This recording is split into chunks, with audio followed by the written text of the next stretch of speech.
Hi everyone. I am here to welcome you to the very last Monday of 2020.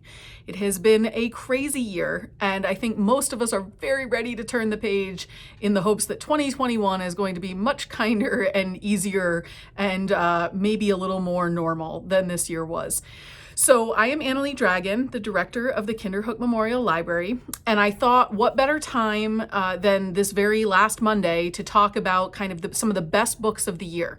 So if you've been anywhere on the internet, there are a million of these lists there's New York Times and NPR and USA Today and the American Library Association. Everybody has a best of list. And I went through them all, and there are some that are common, but it seems it's like most things with reading, very subjective. So what I did was I kind of focused on books that were on these lists that I have not discussed yet, in the hopes that it would, give you something new to read and some new author to explore. So it's not that I favor these books over some of the ones I did discuss earlier. It's just that these ones haven't made a book talk yet. So I thought I would give them their chance. I have a bunch of fiction and then a few nonfiction as well. I've tried to pick something for everybody.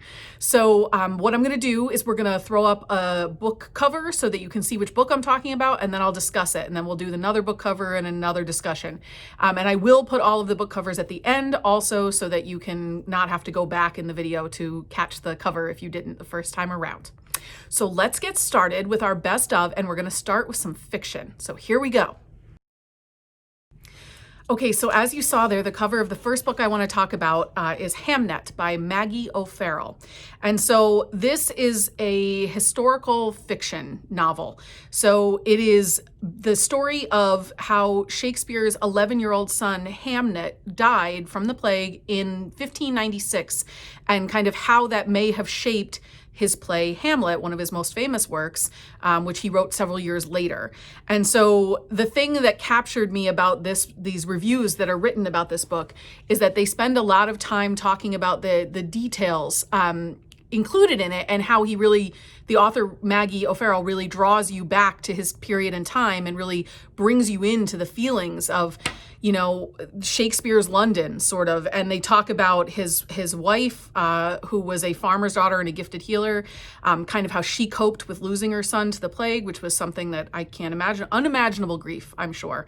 But the thing that got me the most was the final sentence in this review I read, which says, "The novel is a portrait of unspeakable grief wreathed in great beauty." And I don't know, that struck me as very 2020. There's a lot of horrible things that have happened this year, but I'd like to think that it brought out some good in us, and that brought some people together and made us realize how lucky we are to have what we have. So there was something about that really encapsulated that to me and made me think, I really want to read this. It got excellent reviews. Maggie O'Farrell is an Irish-born novelist, and so if you're into historical fiction or you're a Shakespeare fan, which I am, this would be a great book for you to check out, and it's on many of the best of lists. Okay, next book. Okay, so you saw the cover of the next book, Homeland Elegies by Ayad Akhtar. This one also made several of the lists, and this, for those of you who don't know, has a local connection. Mr. Akhtar has moved to the Columbia County area, and so he is winning all sorts of awards. His work is getting tons of attention, and I purchased a bunch of his things. He has plays and essay collections and novels, and I purchased a bunch of them for our collection because he's a local author now. But I think this one also kind of speaks to the current state of affairs, which is not sunny always, right? Like there's conflict and problems that have been unearthed in our country in the last, they've been there, but they've just been unearthed, and we're really having discussions about them. And I think this novel is a great place to start when having some of those discussions. So the critics called it at once personal and political, and it is a novel, but can read like a collection of essays. And it starts with Walt Whitman talking about America and a dream of national belonging, and then the author kind of dismantling in that idea in the chapters that follow, talking about the wounds of 9/11, cultural rejection, and it says that Akhtar pulls no punches critiquing the country's most dominant narratives. So I think that the idea is the main focus of it is, what does it take to be an American? And I think that that's a question that we ought to be asking ourselves. We've always thought of ourselves as a melting pot, and Are we really that or not? So if you are enthralled by the current discussions happening in our country and you are interested in topics of immigration and of belonging and nationality and history and what does that all mean for us and where are we headed in the future, I think Homeland Elegies is an excellent book to get you started on some of those conversations and hear from someone who has experienced some of these things, which I think is always the best place to start. So I am very much looking forward to reading this one, and hopefully it'll allow us to continue this discussion that needs to be had. Okay, next book. Okay, so the third book I wanted to talk about is called Leave the World Behind, and it is by Rumaan Alam. It is a fiction book, and again, on some themes that we're seeing in our world these days, and bear thinking about and discussing. So this little summation of it says that unexpected visitors interrupt a family's vacation in a remote house over a long weekend gone wrong in a suspenseful tale that examines the complexities of race and class, which again are hot topics in 2020, as they should be. They are things that we cannot just ignore any longer in our country. And so this book is fiction, which can make it more readable sometimes, while still giving us the empathy that is needed and the understanding that is needed. To me, that's the beauty of fiction. Is some people think of it as frivolous, but to me, it really allows you to build your empathy by putting on different people's lives, sort of, and living through them vicariously for a while, and that makes us more empathetic people. So this one has been described as a perfectly engineered thrill ride that is also a novel of ideas combining deft prose, a pitiless view of consumer culture, and a few truly shocking moments. So if you're into thrillers and fast-paced books, this sounds like it's right up your alley, but I think it also hits on some harder subjects, which I think is a great way to kind of spoonful of sugar makes the medicine go down. So I've heard wonderful things about this one, Leave the World Behind by Rumaan Alam. Okay, we'll go on to our next fiction book. Okay, so on a little lighter side, but also kind of scary, spooky, and says jump scares, which I love, as we've discussed in previous book talks. I love some controlled terror. So this book is called Home Before Dark, and it is by Riley Sager. And it is about interior designer Maggie Holt, who is inheriting a spooky Victorian estate in the Vermont woods, so not too far from where we live. She doesn't believe in ghost stories, but I have a feeling that's not going to really matter much. What we believe sometimes doesn't change what actually happens. So not even her own father's ghost. But that doesn't mean that the house isn't haunted, because as I said, us believing something or not believing it doesn't necessarily change the situation. So they said that this is a novel packed with the expected horror trope tinged suspense, but it also has literary jump scares and more than one twist. So if you're a fan of Girl on a Train or the Gone Girl or any of those kind of novels, or even some of the Ruth Ware books that I've discussed, this one might be right up your alley. And it's got great reviews, and it's a new author for me, so I always am looking for new people that I would love to read. So Home Before Dark by Riley Sager. We have one more fiction book to discuss, and then we'll do a few nonfiction. Okay, so the final fiction book I wanted to talk about that's on a bunch of the best of lists is called The Cold Millions, and it's by Jess Walter. So this author wrote a book called Beautiful Ruins. Wow, I'm having some mouth problems today. So this author is returning with a story of two orphan brothers involved in the early 20th century labor movement. So this is historical fiction, and I know there are a number of you that are really into that. So if you're looking for something that is a novel but also full of historical information, this might be a good one for you. It's been called tremendous work, a vivid, propulsive historical novel with a politically explosive backdrop. The unruly Spokane, Washington of the early 1900s, when tramps, laborers, and unions warred with mining millionaires, corrupt government, and a brutal, thuggish police force. One could argue that some of these themes are revisiting us because we don't always learn from our history like we should. So The Cold Millions it was on a couple different lists. It's one I haven't discussed yet. It's available in our system. I think if you're into historical fiction, this could be a good choice for you. Okay, so we're going to do some nonfiction books now. Here we go. Okay, so as you might imagine, a lot of the nonfiction in 2020 is about some tough subjects because that's the world we live in right now.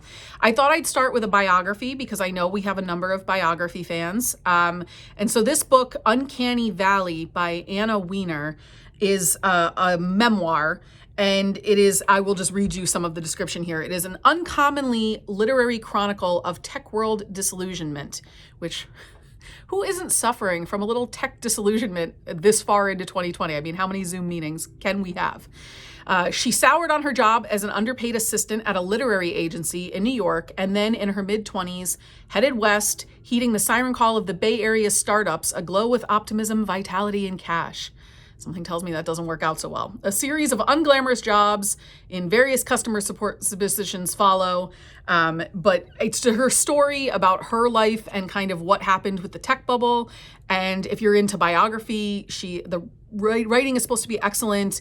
It got great reviews. It's on. This one came particularly from the New York Times 10 best books of 2020. So that's a pretty selective list from a critical source that I trust implicitly. So I have a feeling Uncanny Valley is going to be popular, especially now that this list is out. But it is available in our system, so please check it out and tell me what you think. Next book. Okay, so the next nonfiction book we have is called The Age of Illusions: How America Squandered Its Cold War Victory. And so it's by Andrew Basovic, and it talks about what did we get wrong after the Cold War. And he says a lot.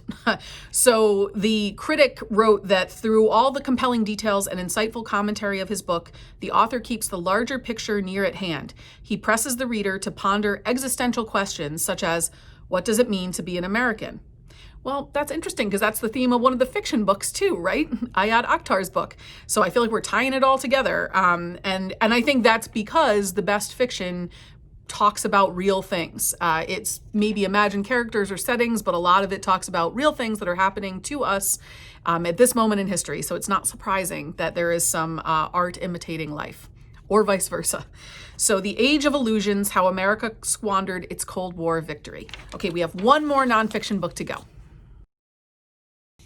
Okay, so for our last nonfiction book that's on all the best of lists, I thought we'd talk about The New Map: Energy, Climate, and the Clash of Nations by Daniel Yergin. So he is a Pulitzer Prize winning author, and this book is about the global energy situation, which again, a lot of us are concerned with sustainability and our environment. And so this book is speaking to a lot of those issues. He is a global energy expert, and this book, it says, maps out the the state of energy, climate, and geopolitics with razor sharp analysis. So at a time when solid facts and reasoned arguments are in retreat, Daniel Yergin rides to the rescue. So they say he has enough telling statistics to sink an oil tanker. So I think if you are somebody who follows the state of our politics in our world and the state of the environment and how that impacts our economy and our climate, this book would be something that would be right up your alley. So it's called The New Map by Daniel Yergin, and again, available in the system.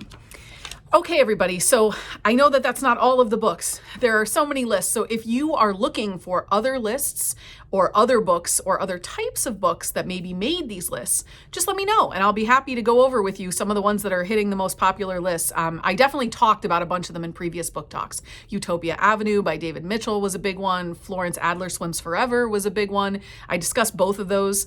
Yagyasi's book, the follow-up to Homegoing, is also huge and on a lot of these lists. So they're ones I've talked about already, so you could always go back and revisit some of those book talks too if you want to hear more about them.